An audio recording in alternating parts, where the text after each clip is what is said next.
다시 이르시되 내가 가리니 너희가 나를 찾다가 너희 죄 가운데서 죽겠고 나의 가는 곳에는 너희가 오지 못하리라. 유대인들이 가로되 저가 나의 가는 곳에는 너희가 오지 못하리라 하니 저가 자결하려는가? 예수께서 가라사대 너희는 아래서 났고 나는 위에서 났으며 너희는 이 세상에 속하였고 나는 이 세상에 속하지 아니하였느니라. 이러므로 내가 너희에게 말하기를 너희가 너희 죄 가운데서 죽으리라 하였노라. 너희가 만일 내가 그인 줄 믿지 아니하면 너희 죄 가운데서 죽으리라. 24절까지 봉독했습니다. 오늘 우리가 생각해 볼 말씀은 요한복음 8장에서는 이제 드디어 예수님께서 하시고 싶은 대목으로 들어오는 장면입니다. 요한복음의 모든 기록이 그런 패턴을 가졌듯이 처음에 하나의 사건이 있고 그 사건으로 말미암는 논쟁으로 말미암아 일어났던 사건에서 더 깊은 곳으로 이제 예수님께서 의미 있는 곳, 우리에게 알게 하시기를 원하는 대목으로 한 걸음 더 깊이 파고드는 장면이고, 그래서 주님께서 우리에게 알게 하시기를 원하시는 핵심으로 접근하는 대목입니다. 우린 지난 시간에 모순에 관한 얘기를 많이 했습니다. 나는 이 세상의 빛이라, 나를 따르는 자는 어둠에 다니지 않는다는 말씀을 가지고 우리가 선한 것을 한답시고 또 옳은 것을 추적한답시고 얼마나 모순된 생애를 갖고 있고 그런 생활을 하고 있는데도 모르고 있는가 하는 생각을 많이 들추어 보았습니다. 평화를 이루기 위해서 무기를 비축해야 되는 모순 속에 우리가 살고 있습니다. 훌륭한 사람을 만들기 위해서 우리 자녀들을 교활한 교육을 시키고 있는 현실을 돌아봐야 됩니다. 우리가 우리 자녀에게 훌륭한 사람이 되게 하기 위해서 제일 많이 꾸중하는 게 뭐죠? 너는 바보같이. 그런 때 얼른 이렇게 하고 오지.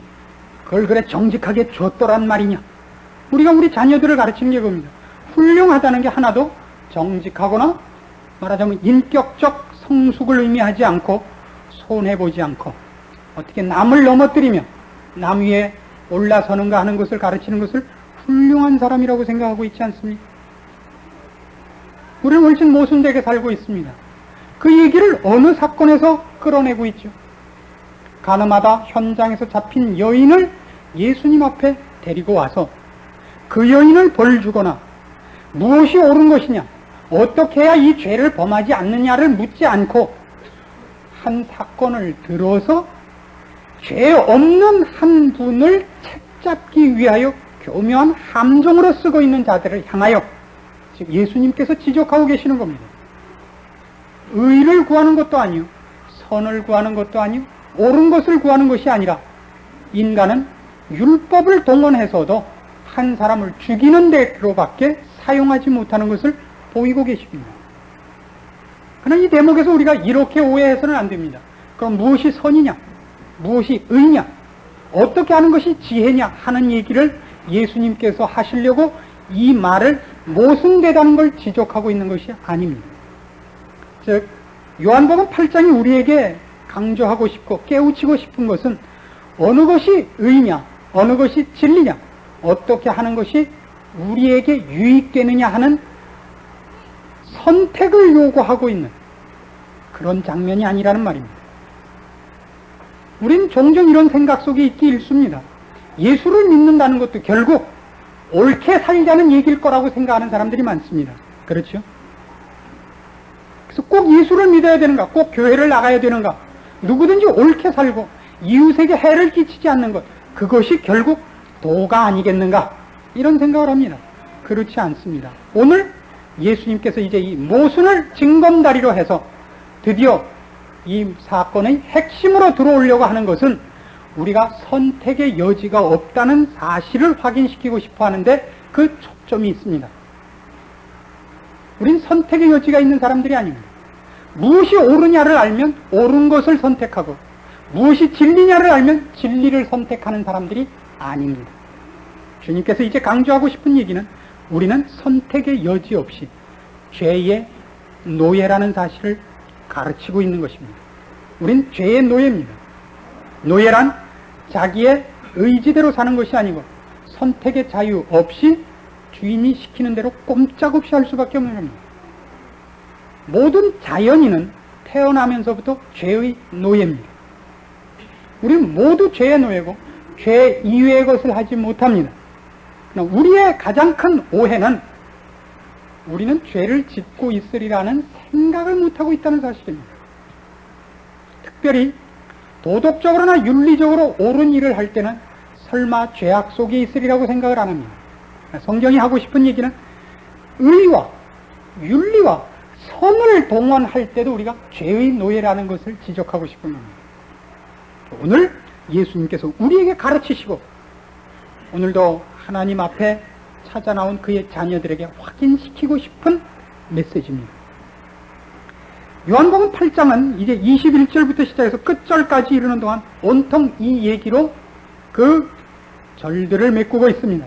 그래서 우리가 기억해야 되는 몇 가지 반복되는 말씀들이 있는 것을 확인해야 됩니다. 21절 보시겠습니다. 다시 이르시되 내가 가리니 너희가 나를 찾다가 너희 죄 가운데서 죽겠고 나의 곳에는 너희가 오지 못하리라. 그 말을 기억하십시오. 너희 죄 가운데서 죽으리라. 24절에 가면 다시 나옵니다. 이러므로 내가 너희에게 말하기를 너희가 너희 죄 가운데서 죽으리라 하였노라. 너희가 만일 내가 그인 줄 믿지 아니하면 너희 죄 가운데서 죽으리라. 이 말은 우리가 죄를 행하다가 죽는다는 뜻이 아닙니다. 내가 지은 죄값으로 죽거나 내가 지은 죄가 쌓여서 누적되어서 그 속에 파묻혀 죽는다는 뜻이 아니라 우리는 죄라는 것 속에 우리의 위치와 우리의 소속과 우리가 만들어내는 죄가 아니라 죄라는 것이 먼저 있고 그 속에 우리가 파묻혀 있고 그 속에 붙잡혀 있고 거기서 출생했다는 얘기를 하고 있는 것입니다. 요한복음 8장은 아주 재미있게 그 구조가 되어 있습니다. 가늠하다 현장에서 잡힌 여인. 그러면 사건의 핵심이 이렇게 돼야 됩니다. 이 여인을 죄를 정해야 됩니까? 용서해야 됩니까? 사랑을 앞세워야 됩니까? 의를 앞세워야 됩니까? 이렇게 질문이 시작되었습니다. 그러나 예수님은 그걸 핵심으로 보고 있지 않습니다.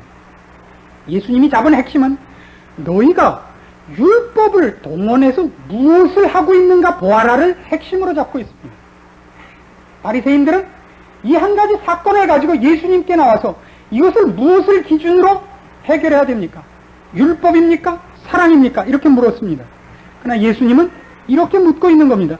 너희가 그것에서 어떤 결과를 원하고 있느냐? 그를 용서하고 싶어 하느냐? 아니면 율법의 의의를 세우고 싶어 하느냐? 아니지 않느냐? 너희는 나를 죽이고 싶어 하지 않느냐? 그렇지요? 사건의 핵심은 전혀 엉뚱한 데 있었던 것입니다. 무엇이 옳으냐를 분별하기 위한 사건이 아니라 예수를 책잡기 위한 사건이었다고요. 그를 놔줘라 그러면 율법을 어겼다고 책잡을 것이요. 율법대로 죽이라 하면 당신은 사랑을 외치면서 어찌 율법으로 죽이라는 말을 할 수 있습니까? 어느 쪽이거나 잡아 가두기 위한 일입니다. 예수님께서 대답을 이렇게 제시하는 거죠. 너희가 율법을 동원해서도 의의를 세우거나 죄인인 한 사람을 어떻게 죄로부터 탈출시키느냐 하는 문제를 관심을 갖고 온 것이 아니라 그것으로 나를 죽이는 데 관심을 갖고 있다는 사실을 모르겠느냐? 모순된 것을 지적해가지고 그 다음에 끌고 가고 싶은 건 이겁니다. 너희가 율법을 들고 너희 마음대로 판단하고 그것으로 시행하는 것 같지만 너희가 자유인이 아니라 죄 아래 종된 자니라 하는 얘기를 하고 싶은 겁니다. 너희는 옳은 일도 하고 그런 일도 하는 존재들이 아니라 이미 죄 아래 붙잡힌 노예이기 때문에 너희가 혹시 선을 들고 의를 들고 무슨 대의명분을 든다 할지라도 너희가 만들어내는 것은 죄밖에 없느니라. 왜냐? 너희 뿌리가 그렇기 때문이다. 그것이 이제부터의 본론인 것입니다. 보실까요? 23절 보십시오. 예수께서 가라사대 너희는 아래서 났고 나는 위에서 났으며 너희는 이 세상에 속하였고 나는 이 세상에 속하지 아니하였느니라. 뿌리 얘기를 하는 이유가 여기 있습니다. 근본적으로 뿌리가 속성이 본질이 우리는 죄인으로 태어나고 죄 아래에 있다는 얘기를 성경이 가장 강조를 합니다. 요한복음 8장은 온통 이 얘기로 이제 그 후렴을 삼고 있습니다. 38절 봅시다. 나는 내 아버지에게서 본 것을 말하고 너희는 너희 아비에게서 들은 것을 행하느니라. 족보를 따지는 걸 보셔야 됩니다. 그들이 만들어낸 사건이 아니라 그들이 그것밖에 만들 수 없는 존재인 것을 지적하고 싶어 합니다. 이해하시겠습니까? 그러면 예수님께서 나는 내 아버지에게서 본 것을 말한다 할 때 아버지는 누굽니까? 이 하나님 아버지십니다. 그러면 너희는 너희 아비에게서 들은 것을 행한다 할 때 너희 아비는 누굽니까? 누굴까요? 너희 아비는 누굽니까? 41절 너희는 너희 아비의 행사를 하는도다. 44절 너희는 너희 아비 마귀에게서 났으니 너희 아비의 욕심을 너희도 행하고자 하느니라.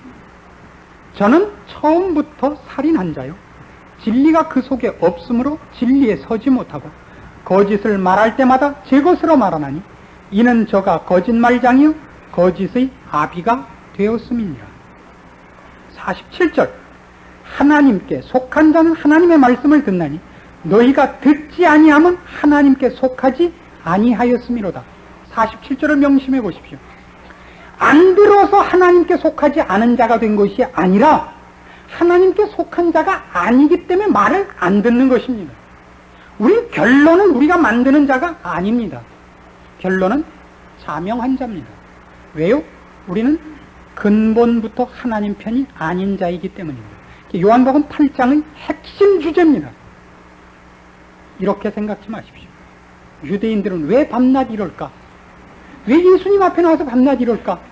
주여 나를 그때 태어나게 하셨더라면 제가 그냥 그 조다들을 그냥 박치기를 시키고 믿으라 안 믿으면 나 죽인다 그랬을 텐데요. 왜 이제 태어나게 하셨습니까?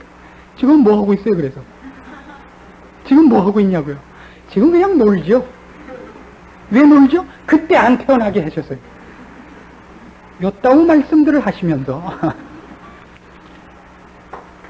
제가 예전에 가르치던 학생들이 아주 기가 막힌 금언을 하나 만든 것이 있습니다. 애들하고 어른하고 있어도 어른이 실수할 때가 있습니다. 그렇죠? 제가 전도사였지만 막 뭐라 그랬더니 참 눈치를 보다가 닥치시옵소서. 잘 모르겠어요. 이게 무슨 말인지. 존댓말인지 아닌지. 그냥 없어서 하네요. 하여튼 없어서. 닥치시옵소서. 여러분이 들으셔야 할 말이죠. 뭐. 우리는 상당히 오해하고 있는 부분이 있습니다.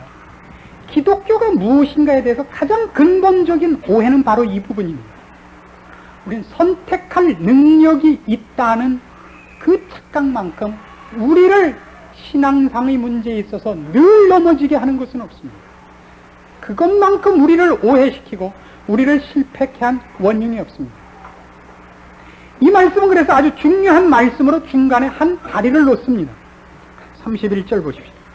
그러므로 예수께서 자기를 믿은 유대인들에게 이르시되 너희가 내 말에 거하면 참 내 제자가 되고 진리를 알지니 진리가 너희를 자유케 하리라.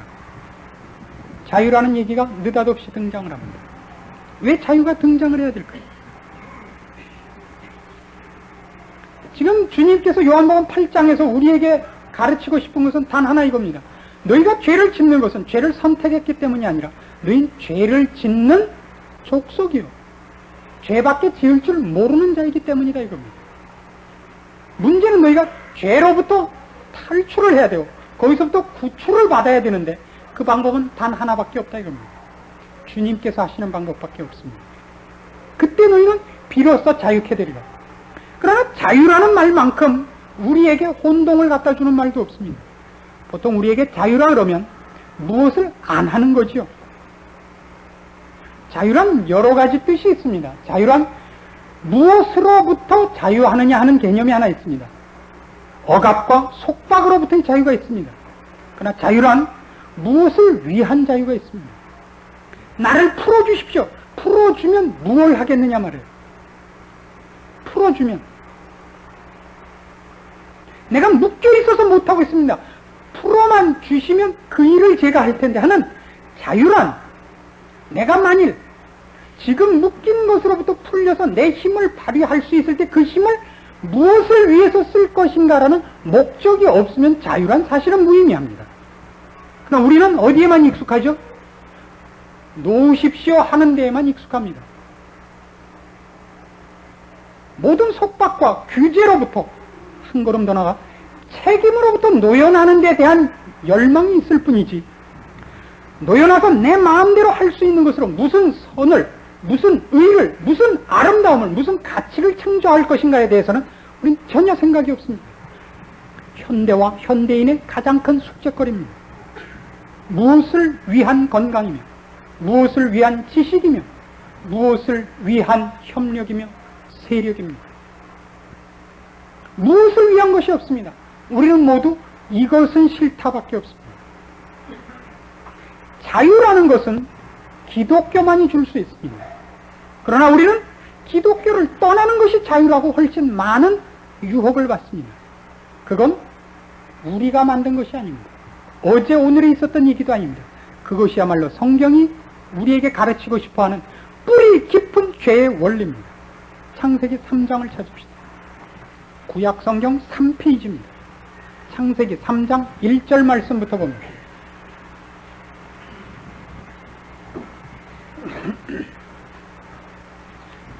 여호와 하나님의 지으신 들짐승 중에 뱀이 가장 간교하더라.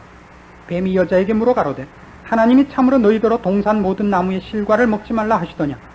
여자가 뱀에게 말하되 동산 나무의 실과를 우리가 먹을 수 있으나 동산 중앙에 있는 나무의 실과는 하나님의 말씀에 너희는 먹지도 말고 만지지도 말라. 너희가 죽을까 하노라 하셨느니라. 뱀이 여자에게 이르되 너희가 결코 죽지 아니하리라. 너희가 그것을 먹는 날에는 너희 눈이 밝아 하나님과 같이 되어 선악을 알 줄을 하나님이 아심이니라. 5절 말씀을 여러분 명심하셔야 됩니다. 죄를 뒤집어 씌우기 위해서, 죄로 유혹하기 위해서 사탄이 인간들에게 건 상급이 뭔가를 보십시오. 손해보고 있다는 마음입니다. 손해보고 있다는 마음. 이걸 먹으면 너도 하나님과 맞먹게 되니까 하나님이 안 준 것이다 이겁니다. 무언가 미치고 있다는 생각이 들게 했다고요. 이 금기를 깨면 하나님과 동동되어지고 하나님 밑에 있는 속박에서 벗어날 것이다. 자유를 상급으로 걸고 있다는 걸 아셔야 됩니다. 그러나 이 자유는 무엇을 근거로 한 약속이냐면 거짓을 근거로 한 약속입니다. 조금 전에 우리가 요한복음 8장에서 읽었죠. 저는 처음부터 살인한 자요 거짓의 아비입니다. 그가 그 거짓을 들어서 자유를 상급으로 걸어서 무엇을 만들어냈죠? 예, 살인을 만들어냈습니다. 죽음을 결과시켰습니다. 사탄은 이렇게 꼬였습니다. 결코 죽지 않는다. 먹었더니 어떻게 됐죠? 죽었습니다. 생물학적 죽음을 얘기하지 않습니다. 성경은. 죽음이란 하나님으로부터 드디어 떨어져 나간 것이고 하나님과 원수된 것입니다. 남남이 된 것입니다. 피조물이 창조주로부터 줄이 끊긴 겁니다. 형광등이 발전소로부터 전선이 끊긴 겁니다. 불이 들어올 이유가 없죠. 형광등이 불이 들어오지 않으면 뭐 했습니까? 다듬이 빵망이야. 다듬이질 안 해도 밀가루 밀 때라도 쓰죠. 그렇죠? 만두 만들 때 이걸로 한번 해보십시오. 그러고 먹으면 만두 속보다 유리 조각이 더 많을 거 아니에요? 인간은 그렇습니다. 하나님으로부터 끊기자 인간은 썩기 시작했다 이겁니다. 예수님이 분명히 이렇게 말씀하셨죠. 저희는 열린 무덤이라고. 무덤이 열려있으면 안에서 뭐가 나옵니까?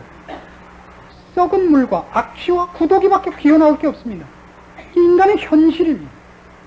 무엇을 근거로요? 거짓을 근거로 약속했던 것들입니다. 오늘날도 그래서 우리에게 가장 큰 죄의 유혹은 이겁니다. 하나님 앞에 나아가 엎드리는 것이 손해보는 것 같고 속박당하는 것 같고 미치는 것 같은 생각이 그렇게 끊임없이 드는 겁니다. 지금도 여러분들의 불신자 친구들이 여러분을 놀릴 때 무엇으로 놀립니까? 야, 넌 하나님 같은 이상한 사람을 믿어야 되냐? 그래야만 마음이 놓이냐? 넌 신경이 약하기 때문이야. 예수를 믿고 종교를 가진다는 건 뭔가 담력이 부족하고 의지력이 박약한 기분이 들지 않습니까? 주일날 아침 성경 들고 오는 것이 떳떳합니까? 이것이 떳떳한 사람 좀 획가닥한 사람 아니에요? 눈동자 없는 사람. 그 외의 사람들은 다 꼽을 치고 와서 이상하게 보는 거 아니에요, 예배를. 우리 뭔가 지고 있는 느낌이 들지 않습니까? 약한 자란 느낌이 들지 않습니까? 고등학교 시절로 돌아가 보십시오. 그때 선망의 대상이 누굽니까? 공부 안 하고 떳떳이 매 맞는 사람 아니에요? 그렇죠? 매를 맞아도 늠름하게 들어오는 사람이 그렇게 장성해 보이고 모범생이랑 결국 매가 무서워서 공부한 사람 아닙니까? 그때 부러웠던 사람들, 담배 피고 술 먹는 사람, 가출한 사람들, 가출해서 도시락 갖다 나눠주면서 도시락이라도 주는 것으로 뭔가 공범민 쾌감을 느끼지 않았습니까? 그것이 어떤 성숙한 모습 같아 보이지 않습니까? 대학을 나와서 입사를 하면 선배들이 맨 처음 가르치는 게 뭡니까? 아니, 고등학교 졸업하자마자 가르치는 게 뭐예요? 기껏 한다는 짓이, 잘하는 짓이 술 먹이고 곤드레 만드레가 되게 먹이고 담배 피우고 외박시키고 이상한 동네 데려가는 것이 사람을 성숙시킨다는 이름으로 행해지고 있다는 사실을 아십니까? 악을 많이 알수록 그가 성숙한 인간이고 악을 모를수록 뭐라 그러죠? 순진하고 조다하고. 그렇습니까? 실제로 그게 성숙입니까?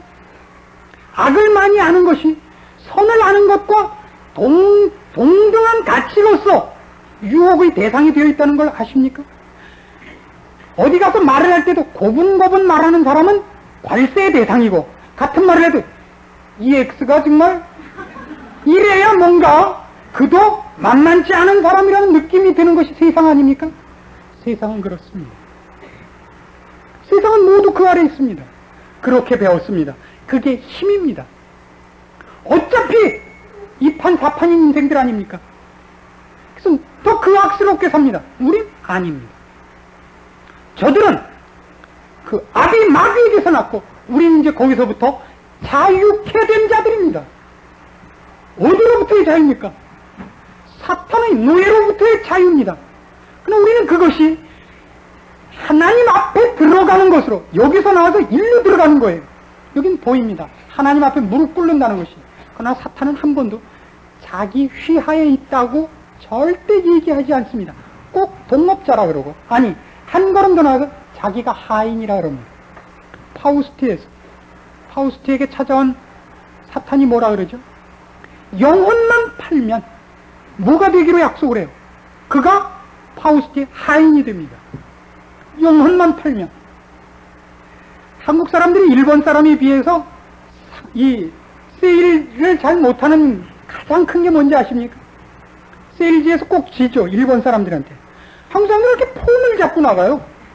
살렘 사고 말렘 마요. 그게 우습잖아요. 대단한 건가 보다 하고 들여다보면 다른 건 모방한 거 아니에요. 이상하게 물건 만들어 놓고 뻥 튀긴단 말이에요. 안 하죠. 왜 해요? 일본 사람은 절대 그렇지 않습니다.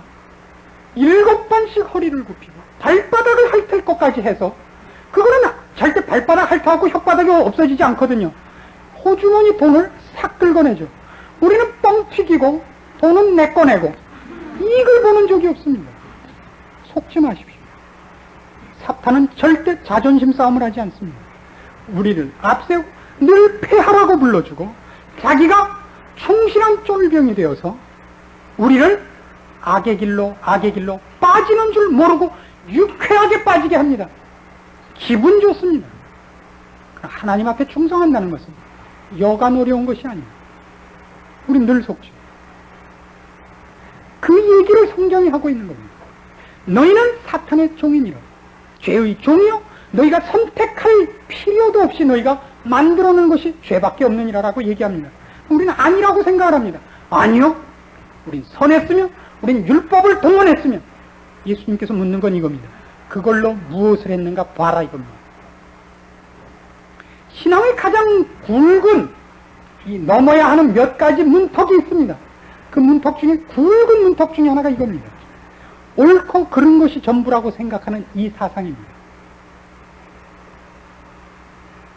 아니 하여튼 내가 고함을 지른 건 잘못했지만 누가 옳은 겁니까? 따져주십시오. 그러는 사람은 아직 먼 겁니다. 인생은 절대 그렇지 않습니다. 하나님의 기쁘심은 그 정도가 끝이 아닙니다. 누가 옳고 누가 그르다 깍두기 담으면서 3cm, 2cm 재서 써놓은 게 아닙니다. 그렇게 우리를 요구하시지 않습니다. 보다 높이 요구하십니다. 성경이 우리에게 얘기하는 것은 우리가 죄의 노예가 아닌 것이 무엇으로만 판정되느냐 하면 열매를 보셔야 됩니다. 사랑하셔야 됩니다. 난 사랑했어, 넌 안 해. 왜 안 해? 그러면 힘이 간 사랑이 아닙니다. 사랑은 받는 자에게 전달이 돼야 됩니다. 평화는 상대방과 평화지 혼자 평화를 외치는 것은 평화가 아닙니다. 히틀러가 전 세계를 정복하려고 꾀했을 때 이유가 뭐예요? 인류 후손에게 좋은 종족을 남겨주자 이겁니다. 좋은 종족을. 그들은 할 말 없었는 줄 아십니까? 누구나 그래가지고 오늘 한 사람을 희생시키고 한 사람을 울게 만들고 한 사람을 우리의 자존심의 밥으로 만들고 있는 겁니다. 그러면서 깨우치셔야 됩니다. 내가 죄의 종이라는 사실을. 사탄은 너무 교묘해서 우리 하나님에 대한 열심을 갖고 있고 교회에 봉사하고 싶은 헌신하는 마음을 가지고도 시기와 분쟁과 살인과 당짓는 것을 만들어냅니다. 성경이 지적하는 어려운 점입니다. 원망이 있게 하고 원한이 있게 하고 불만이 있게 합니다. 불만이 있을 수 있습니다. 분냄이 있을 수 있습니다. 그것이 우리 모두가 점검해 봐야 됩니다. 내가 아직 성숙하지 못해서 그렇다는 것과 근본적으로 그 뿌리를 구별해내지 못하는 것은 심각한 차이가 있습니다. 성경은 이런 요구를 하고 있습니다. 로마서 6장을 찾아보십시오. 성경은 온통 이 얘기를 하고 있는 겁니다. 예수님께서 우리를 어디에서 꺼내 어느 아래로 옮겼는가, 그것이 어떤 자유인가 하는 것을 로마서 6장 6절 이하에 이렇게 기록합니다. 우리가 알거니와 우리 옛사람이 예수와 함께 십자가에 못 박힌 것은 죄의 몸이 멸하여 다시는 우리가 죄에게 종노릇하지 아니하려 함이니 이는 죽은 자가 죄에서 벗어나 의롭다 하심을 얻었음이니라. 만일 우리가 그리스도와 함께 죽었으면 또한 그와 함께 살 줄을 믿노니 이는 그리스도께서 죽은 자 가운데서 사셨음에 다시 죽지 아니하시고 사망이 다시 그를 주장하지 못할 줄을 알미로라. 그의 죽으심은 죄에 대하여 단번에 죽으시며 그의 살으심은 하나님께 대하여 살으심이니 이와 같이 너희도 너희 자신을 죄에 대하여는 죽은 자요 그리스도 예수 안에서 하나님을 대하여는 산 자로 여길지어다. 그러므로 너희는 죄로 너희 죽을 몸에 왕노릇하지 못하게 하여 몸의 사욕을 순종치 말고 또한 너희 지체를 불의의 병기로 죄에게 드리지 말고 오직 너희 자신을 죽은 자 가운데서 다시 산 자같이 하나님께 드리며 너희 지체를 의의 병기로 하나님께 드리라. 죄가 너희를 주관치 못하리니 이는 너희가 법 아래 있지 아니하고 은혜 아래 있음이니라. 두 개의 권세를 얘기하고 있죠. 죄가 우리를 다스린다고 얘기하고 있습니다. 그 아래 들어가지 마라. 너희는 이제 그 아래 있지 않아도 되는 사람이다. 내가 너희를 그 아래로부터 어디로 끌어가고 왔다고요? 하나님의 권세 아래 끌고 왔습니다. 우리만이 우리를 의의 병기로 드릴 수 있는 사람들입니다. 세상 사람들은 죽었다 깨도 의의 병기로 드리지 못합니다. 그들이 비록 도덕과 윤리적으로 아무리 군자같이 살아도 근본적으로 의롭지 않습니다. 정죄하며 비평하며 사의를 내며 누구를 죽일 뿐입니다. 그것이 기독교가 얘기하는 의의 병기와 죄인들이 만들어내는 도덕과의 차이입니다. 우린 다릅니다. 우리는 죄 아래 있는 자였고 죄의 휘하에서 꼼짝달싹할 수 없는 쫄병이었습니다. 그래서 예수님께서 오셨습니다. 구하기 위해서 오셨습니다. 우리 보고 나오라고 요구하기 위해서 오시지 않았습니다. 구하기 위해서 오셨습니다. 이걸 명심해 주십시오. 오늘 한 모든 얘기가, 요한복음 8장에 있는 모든 얘기가 무엇이었던가를 기억하십시오. 너희가 무엇을 선택하라가 아니라 너희가 왜 죄를 짓느냐, 왜 그러냐, 뿌리 때문이다 그겁니다. 문제는 거기서부터 나오는 수밖에 없습니다.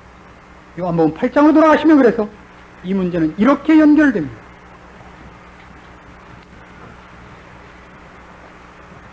32절부터 다시 봅니다.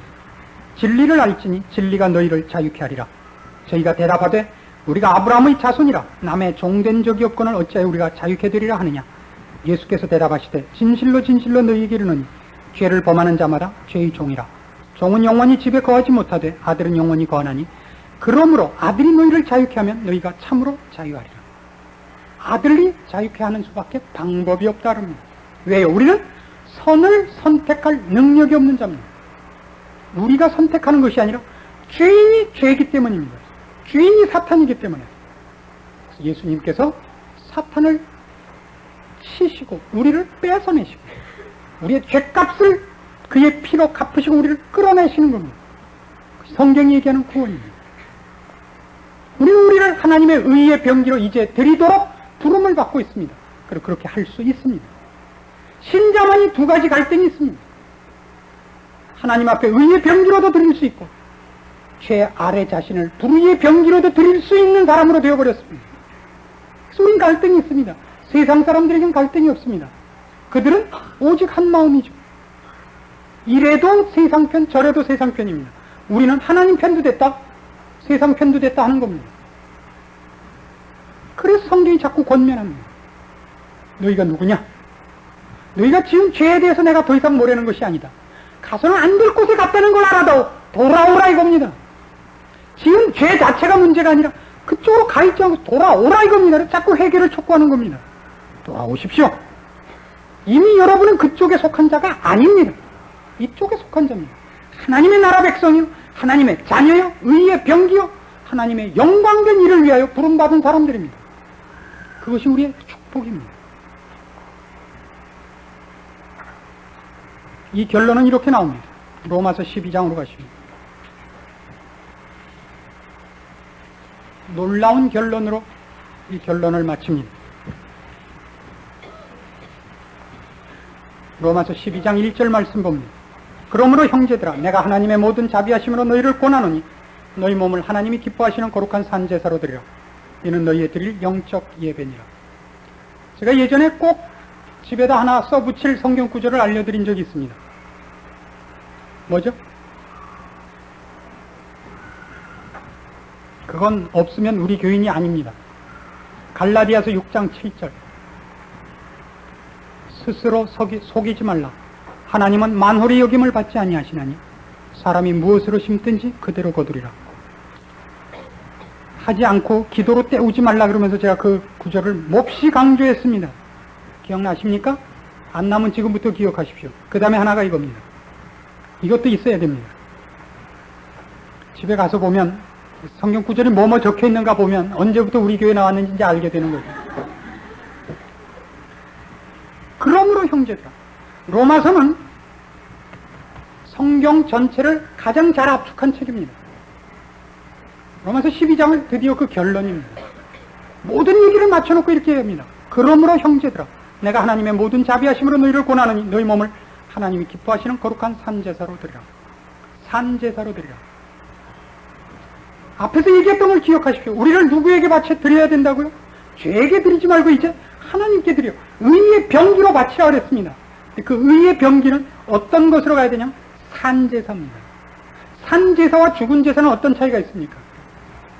죽은 제사란 건 제사를 드릴 때 이미 밖에서 잡아갖고 고기만 갖고 들어오는 게 죽은 제사죠. 뭐 이 식으로 얘기하면 산제사라는 거는 살아있는 채로 들여갖고 어디서 잡는 거예요. 어떤 차이가 있을까요? 산제사와 죽은 제사의 차이. 진짜 제사와 거짓이라는 지금 차이가 아닙니다.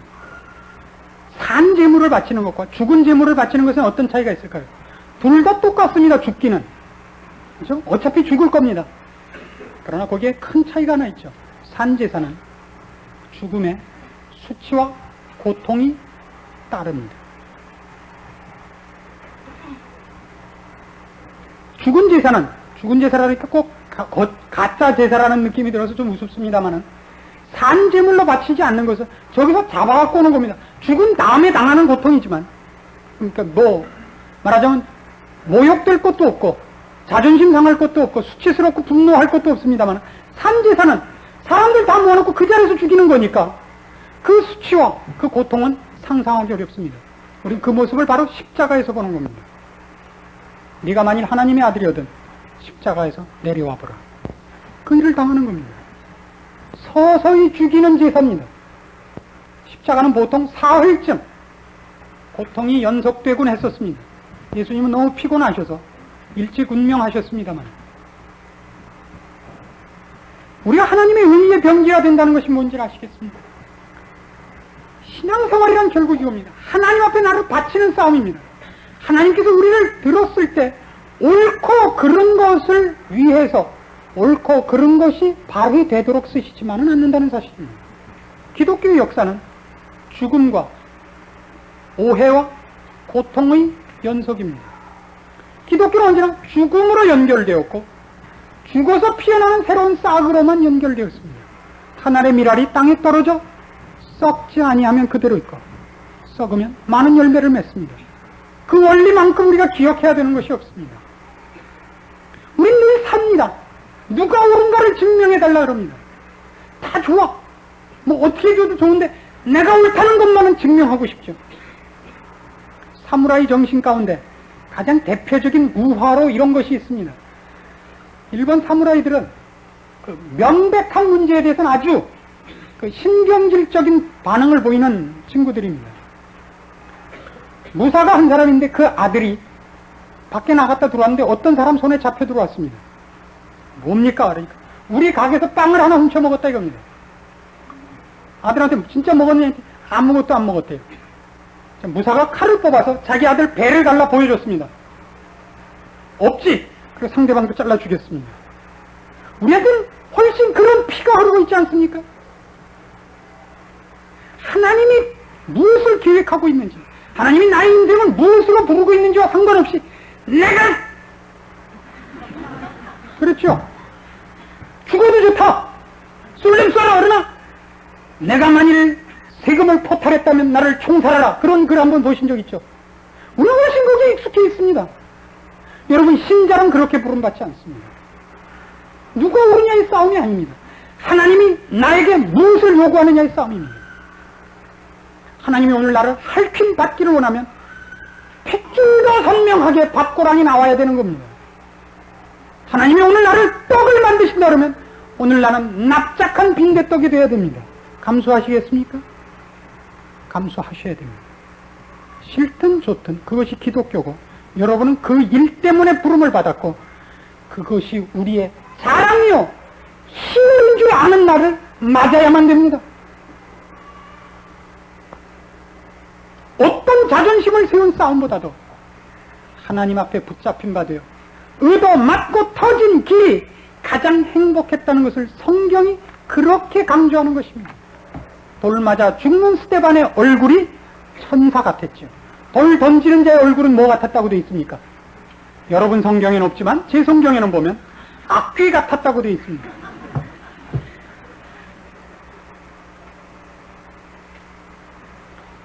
예수를 믿은 희열과 예수를 믿은 특권이 뭐라고 생각하십니까?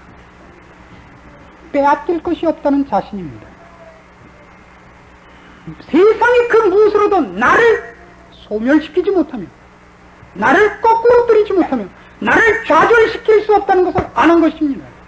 오죽하면 사도 바울이 감옥에 갇혀서까지 기뻐하라, 내가 다시 말하노니 기뻐하라 하는 얘기를 할 수 있었겠는가 기억하셔야 됩니다.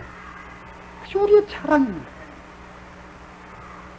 우리는 이 자존심을 넘어서지 못하기 때문에, 그리고 이 사탄의 전략은 오늘날도 아주 유효해서 우리는 뭔가 미친 것 같고 자존심 하나만은 놓을 수 없는 이 벽을 뛰어넘지 못해서 밤낮 예수를 믿는 건지 마는 건지 빌빌거리다 인생을 마치게 됩니다. 이건 우리의 축복입니다. 놓치지 마십시오. 이건 우리의 자랑이요 우리의 특권입니다. 이것만은 뺏기지 마십시오. 한번 그분 앞에 맡겨서 그분이 요구한 대로 한번 순종해 보십시오. 져보십시오. 당해보십시오. 사랑과 화평과 양선과 충성과 절제를 열매 맺어 보십시오.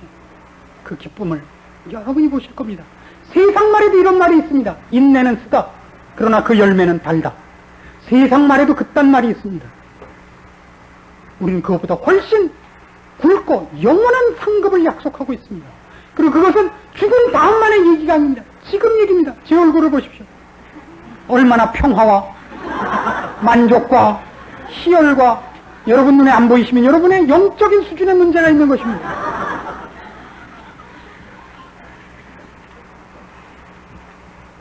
그것이 사실입니다. 약속할 수 있습니다. 이 인생은 절대 손해보거나 미치거나 지는 인생이 아님을 약속드릴 수 있습니다. 사람이 이것보다 강해질 수 없고 이것보다 만족할 수 없는 것, 이 길이 하나님 앞에 들어와 행복한 인생인 것입니다. 내가 너희를 자유케 하리라. 개인의 욕심으로부터, 자기를 세우기 위하여 주변을 죽이던 피 튀기던 경쟁으로부터 유일한 휴식을 얻게 되는 것입니다. 누가 나를 찔러도, 누가 나를 걷어차도, 누가 나를 쏴도 더 이상 뺏길 게 없고 흘릴 게 없고 손해볼 것이 없는 망연자실한 허허로움이 아닙니다. 모든 것을 포용한 아버지여 저들을 사하여 주옵소서. 저들이 자기가 하는 일을 알지 못하나이다 의 시점에 가는 것입니다. 잘난 척하는 얘기가 아닙니다. 그 모든 것들은 그 사람들이 주 예수의 마음과 하나님의 사랑을 몸소 체험하고 거기에 동참하여 그들이 진정 기쁜 마음으로 쏟아놓았던 인간의 눈으로 볼 때 최후의 자리, 가장 처참한 자리에서 쏟아놓은 만족과 환희의 간증들이었던 것을 기억하십시오. 죄의 종으로부터 자유함을 얻어 하나님 앞에 스스로를 바친 자의 그 기쁜 간증들이 성경에 기록되었을 뿐만 아니라 우리 모두에게 지금 주어진 약속들인 것을 기억하여서 놓치지 마시고 누리시고 사용하시고 그 만족한 간증들이 여러분의 인생을 살찌울 것을 주의 말씀을 근거로 하여 용납하시기를 원합니다. 기도하십시다. 하나님 아버지 은혜를 감사드립니다. 우리의 자유는 나의 욕심과 세상의 욕심으로부터의 자유인 것을 이제 확인합니다. 진리로 자유케 하시옵소서. 주 안에 있는 자유와 주 안에 있는 만족과 기쁨과 보람을 우리로 믿음 위에 굳게 서서 누리게 하시옵소서. 세상에 지지 말며 악에게 지지 말며 하나님의 자녀로 산 제사로 자신을 바칠 수 있는 참으로 아름다운 자리에까지 우리를 전진시키시고 항복시키시고 결심시키시고 실천케 하시옵소서. 예수님의 이름으로 기도합니다. 아멘.